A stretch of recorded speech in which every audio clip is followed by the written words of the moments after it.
depends on personal development and information science about psychology based on evidence-based approaches, and how we are interacting and helping supporting the clients in the sessions. And yesterday we were talking about solution-focused brief therapy and how was it developed, how it helps people, and what exactly we are doing in the sessions when we are using solution-focused brief therapy, and what are some similarities or common points with acceptance commitment therapy. We also mentioned that it's non-pathologizing, we are respecting the client, and we are helping the client to understand what they really need, what change do they want to see. And that difference of this approach from other approaches is that it's based on hope, and it assumes that clients are capable of to solve their own problems, and it's more considering about the change and what's needed in order for the person to achieve the change they want to see in their lives. And it also contains a detailed description of outcome that they want to achieve. And we also mentioned that one of points that makes this approach to stand out from other approaches is that, according to research, it has fastest results than other therapies. For instance, it produces results quicker. Research shows that meaningful improvement in an average of 3 or 8 sessions, and if most traditional therapies require 12 or 20 sessions.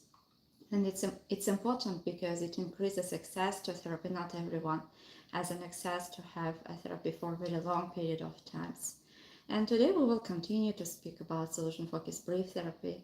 Especially I will focus on the branch of it called solution-focused brief therapy diamond approach, which was developed by Elliot Coney and Adam Freuer. And I'm a fully certified practitioner. And as I said, there are different versions of solution-focused brief therapy, but this one focuses on 4 main aspects of it, which include best hopes, description of preferred future, resource talk, talking about resources, resilience, and history of outcome, and slowly closing the session. And it's even more briefer than other approaches because it makes it easier for the person to understand how to transition from these parts, and it includes features of all other strategies and versions of solution-focused brief therapy. So one of the most important parts of it, we start by asking the person what they would like to change as a result of meeting with us, or what they would like to be different, or what are their best hopes. And for instance, if you are experiencing symptoms of depression or anxiety, what you would like to be different as a result of meeting, what change you would like to see in yourself, and if something has shifted internally, what you would like to experience instead. And we are slowly helping the client to understand who they want to become, which features they would like to see more often. And by using this strategy, it's always possible to support the person to understand what they want, what they need, even in most extreme cases. And it teaches us, for instance, what happens if the client wants something that is more unrealistic. We are going into identity and how they want to show up, even if this challenge is here, which version of them they would like to see even in the presence of this challenge. And we are helping the person to see possibilities, slight changes, what they can take, even in the cases when they feel stuck. So why this question is powerful? Because it shifts the person from problem mode to solution mode. Instead of saying what's wrong with me, they start to ask, what does the life I want to look like? So for instance, if you are feeling extremely anxious, or if you are feeling extremely depressed, you can ask yourself what I would like to feel instead. Or even if anxiety, depression slightly started to decrease, what you would like to see instead of it. Is it calmness? Is it kindness? Is it contribution? Or how you would like to respond even if this tiredness, fatigue was here. And this slight shift helps the person to feel relieved and to start acting even in the presence of these uncomfortable feelings and thoughts. So if your anxiety disappears or completely, what would you do this week that you are currently avoiding? This also helps the person to question about what might be possible, and this might help them motivate for change and motivate for taking treatment, even if it feels uncomfortable. Because oftentimes I'm noticing in the sessions when people are deeply depressed or they are extremely anxious, it's difficult to think about the future, what might be possible, and the person is more stuck in the present moment, in the present challenges. But when you ask this miracle question, this in a manner lifts these challenges and helps to see what's on the other side of the problem, what might be possible. And I find it quite inspiring and motivating, even for myself, to think differently, to think outside of the box. And of course, we are not giving any advices in the therapy. We are just gently helping the person to realize what they want and helping them to understand which version of them they would like to see. And we are not correcting the client's language. We are using exactly client's language, their metaphors, and we are trying to understand what does this mean for them, what does this mean for their culture, for their like in their understanding. And that's how we are we're respecting the client, where we are collaborating with them and trying to understand what change they would like to see. Whereas in some other therapies, the therapist is more directive and leading. However, in solution-focused brief therapy, there is a kind of collaboration. We are working in a group, in a team, and trying to understand what the client wants and how we can support them while they are trying to achieve the change they want to see. And that's called autonomy. We mean honoring autonomy. For us, clients, the person's words matter, their direction matter, and we stay inside their frame rather than imposing our own values or our own wishes. At the same time, the therapist is not being passive. It's not just passively listening. We are being active in asking questions. We are asking a lot of different questions that would help the person to understand what difference they are looking for. And instead of analyzing the problem in depth, we are helping the client to notice how things are not always the same. And we might ask them to look back and to compare, to go into history when this presence of desired outcome was present, or what exactly helped them to achieve this, looking at resources. And we might invite them to look ahead if something improved even slightly, and help them to describe possible change. What would they notice first? And we are not paying attention to differences in impact. We are paying attention to differences in impact. For instance, if slight things started to change, imagine if you started walking for 30 minutes every day, even if you feel tired, even if you feel anxious, what difference would it make for you or for other people? Maybe, for instance, you could be more energetic or could do more job or more tasks at home, and this would make other people happier, or this would again create change. And then what this change would mean for them, and what difference can it create in the long run. And so imagining and thinking, considering about possible positive impacts of the change can be even more inspiring and motivating, and encouraging the client to take actions in the direction they want to take. So we go even deeper in the meaning when they handle things differently, even a small way, when they were able to cope with stress, when they were able to stay calm. And what does that say about who they are becoming as a person? This helps to increase the confidence of a person, and to be more confident in their steps, and to create more calmness and motivation. So everything we do in the solution-focused brief therapy is anchored in where the client wants to go. Early on, we're asking questions like, suppose this conversation was useful for you, and what would be different in your life, or what's your best hope from talking today? And once they begin to describe that desired outcome, I keep coming back and again and again in order to help the person to understand more. And no matter where we are in this conversation, we are constantly linking everything that we speak into the change that the person wants to see, helping them to build a clear picture of what they are wishing, what they want. And we're not asking whether the change is possible. We are asking as if it's already beginning. It's already has started, and we might say, when things start to moving in the right direction, what would you notice? Or the questions already presuppose that movement is happening, the change is happening. What would tell you that the outcome you want is starting to show up? These questions quietly position the person as capable and already on the path, and even that feeling when you already feel as if you are doing it, whom you are becoming. This also, I find it inspiring and motivating and encouraging for action.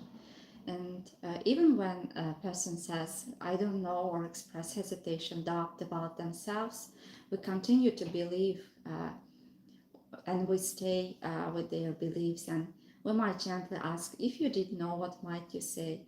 Or what might someone close to you notice? Or I'm holding a belief that they are capable, even when they cannot see their own features, resilience, brilliance, and capacities. And my questions would reflect my belief, like my approach should convey them that I'm with them, that I'm believing in their capabilities, and I'm simply continuing to explore in a way that assumes something useful is there. And when we work with more than one person, like couples or family, the focus stays the same, but now I'm helping each person to describe their own desired outcome or versions of them. And I try to keep this balance and to take care of each person who is attending the therapy. So instead of opposing goals, I move toward compatible outcomes, ways of being that can coexist and even support each other. So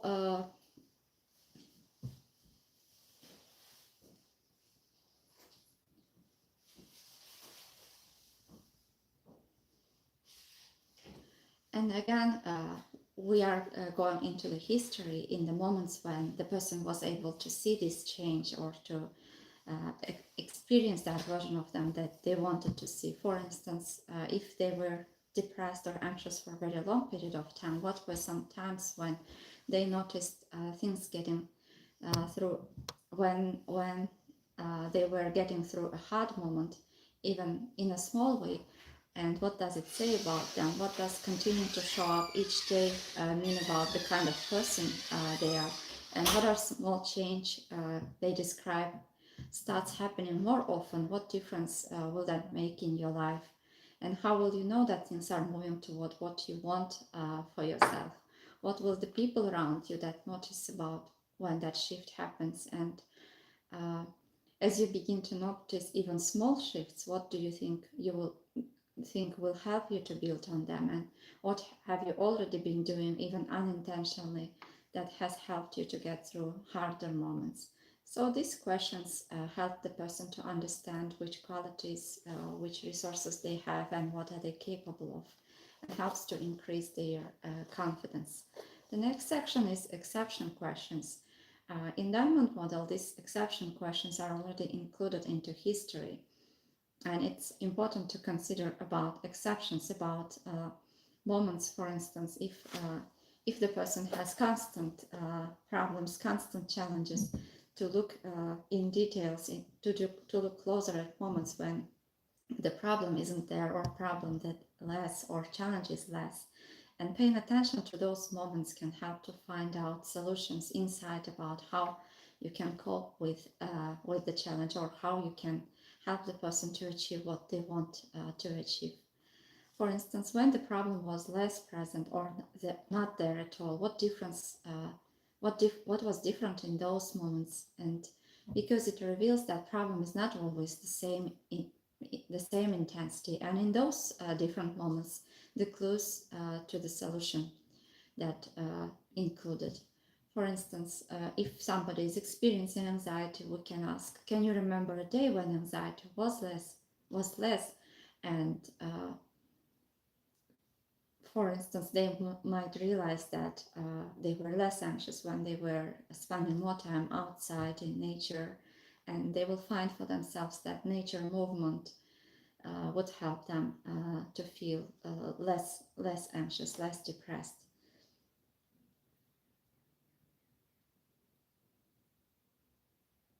And we can ask, for instance, if there was a time when things felt even slightly less heavy or less overwhelming, what was different about you, your situation then? What did you notice about yourself in those moments? How did you first realize that something was a little different? And who else noticed about you? So we are changing perspectives, helping bring into the therapy, not in reality, but speaking about other people who are important for the person who is receiving help, and helping them to consider their perspectives, or to change the perspective over time.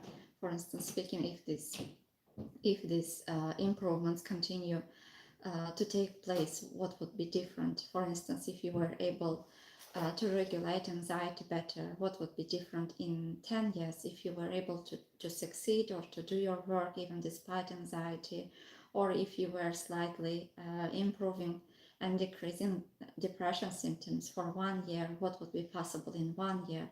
So we are in a sense carrying the person across the time, across the impacts, across perspectives, and that very moment even is making them to feel relaxed or relieved, and to think outside of the problem or the stuckness point where they find themselves.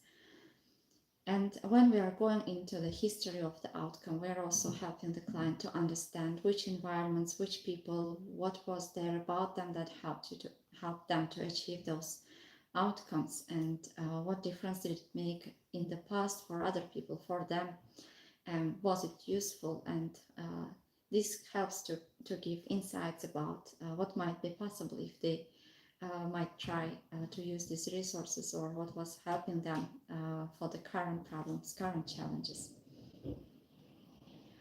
So we ask such questions such as, what did people respond to in that you might have been different, and what was supporting you then? What else was going on in your life at that time that may have helped the outcome to be present? What strengths were you drawing on, even if you didn't fully realize it all the time? And how did you manage to create even a small shift when you look back at the version of you? What does it mean that to you that you were able to have even a small part of the outcome in your life? And how did it affect the way you saw yourself at the time? So what was different about the way you were relating to yourself, or about you, how you were relating to the world? And what did it say about you as a person? What does that history tell you about what's possible for you right now? And and what does it suggest about what you might still be capable of even today? And how might some small parts of what worked then begin to show up again in your life now? And when you think about how you were able to do that back then, when do you think you learned that way of responding, and what was there about it that helped you to learn it from different people, resources? What made that possible? And how stands out to you as someone who may have helped shape that part of you? What they do, or what was it about them that stayed with you, and how did that influence show up in the way of you handle things at that time? So there are a lot of questions, detailed questions, that we are asking when we are going into the history of the outcome. And this also helps to change the mood of a person and to experience more positive emotions. And according to research, when people are experiencing more positive emotions, the change is more likely to happen. And there is another section called scaling questions. However, it doesn't exist in diamond model. And in this section, we are asking the client on a scale from 0 to 10, where do they feel ready for change? Or we are using scaling questions in order to understand what helps the person to get higher on the scale, or to decrease depression symptoms. But in diamond model, we don't have scaling questions because it's already included in other sections, and we are achieving the same outcome using different questions.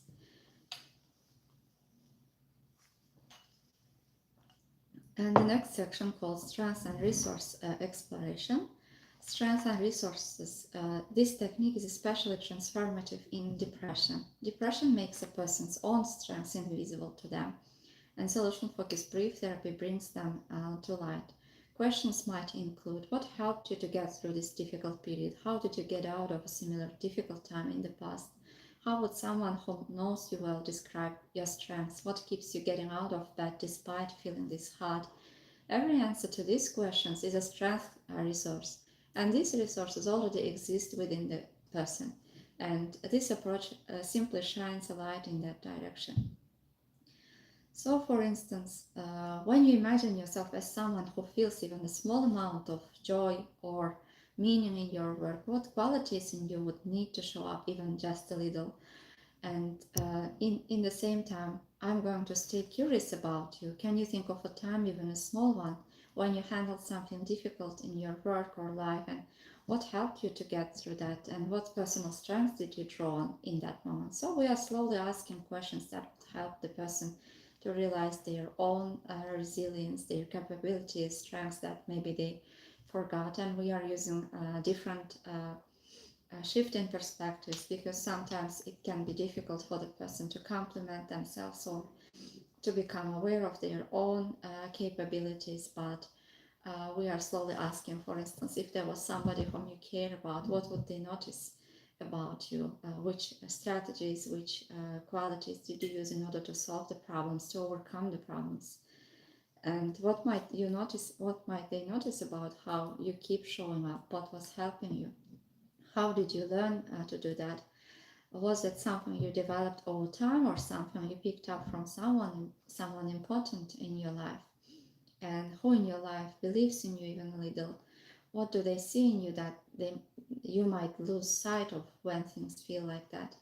And this makes a sense that it feels that way right now. And uh, I'm still going to keep looking with you, even if it's not obvious support. Who has at any point encouraged you or recognized something positive in you? And what did they notice? So, looking back across everything we have talked about, I'm, for instance, noticing persistence, ability to keep going, some level of responsibility toward your work, and a desire to support others, even in the middle of all this. How you are doing this, what helps you to achieve this. So, in a sense, we are helping the client to discover uh, the tools that they already have that they might use in the future.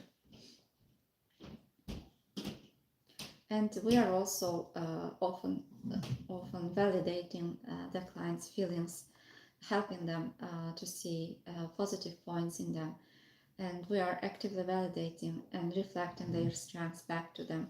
It's not just saying well done. It's very specific observation-based validation.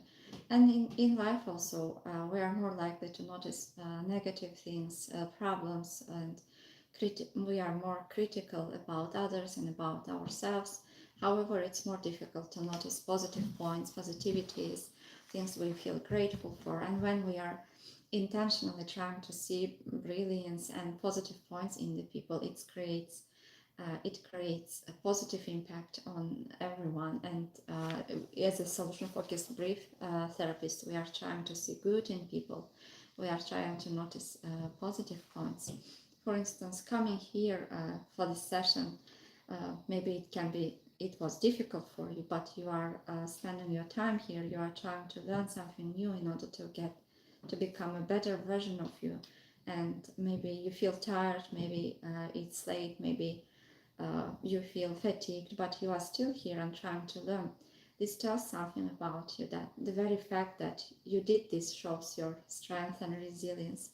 And depression and anxiety weaken a person's sense of self-worth, and this approach helps them to realize that they have a lot of positive things, positive qualities, and that are still there, but they just need to be reminded of them. And one of last parts of this model called Description of Preferred Future, where we are slowly walking with the person with whom we are working and helping them to describe what they want to see in their lives and what they want to get out of therapy. So, For instance, if person's desired outcome was to feel joy, to feel less depressed, to feel engaged in your work, studies, relationships, to keep growing and to be able to support other people in a meaningful way, we are inviting the person to imagine that this has already started to show up in your future in a very small or realistic way. You can adjust these questions according to your desired outcome, according to what you want to change, and you can slowly even note your answers. This might help you to give insights on hard days or when you will feel stuck. So if this, whatever you are trying to achieve has already started to become part of your everyday life, what would be the very small sign that tells you something is different? And maybe you are not sure right now, maybe you don't know, and that makes sense. It can be hard to picture. And even if it started to show very slowly, what could you notice in yourself that's being different? If you see small pieces of that outcome that was already there, what might be the first thing that you would do differently during that morning? And what would be different in how you approach your work or you are learning? And what would you be able to do with a little more ease than you can do right now? What might become just slightly less effortful? When the outcome is becoming real, how do you imagine your relationships being affected?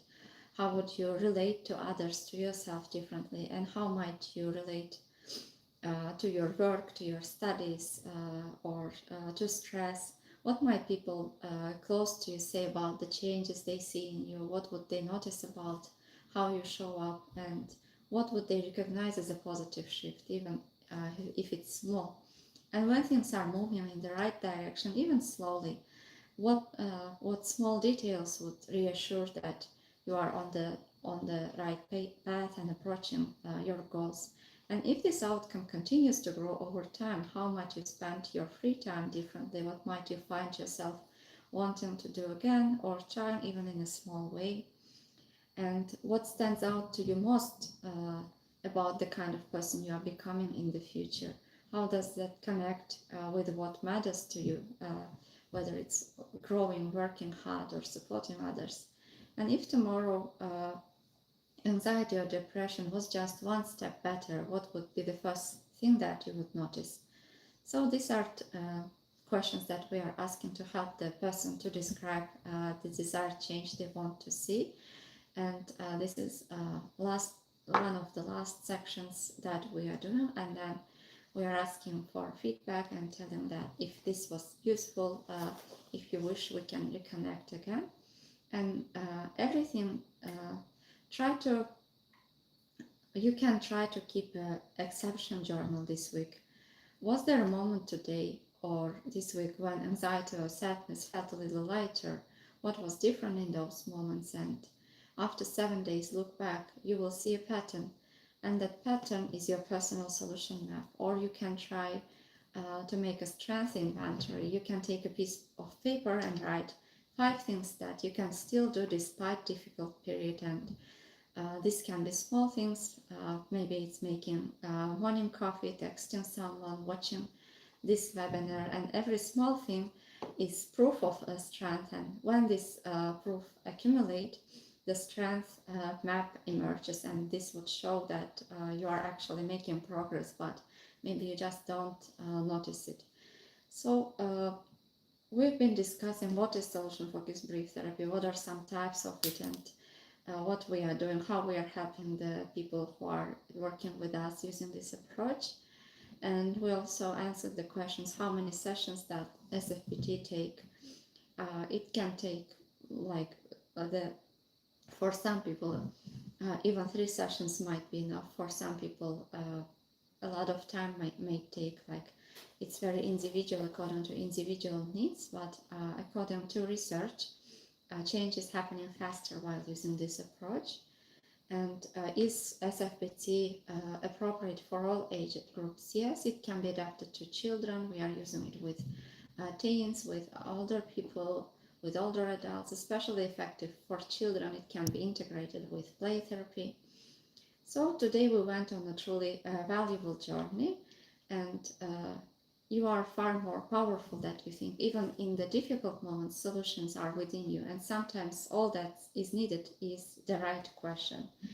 And perhaps the most important question from today is this: if whatever you are trying to achieve, which version you want to achieve, was already here and started to show up more often, what would be the very first sign?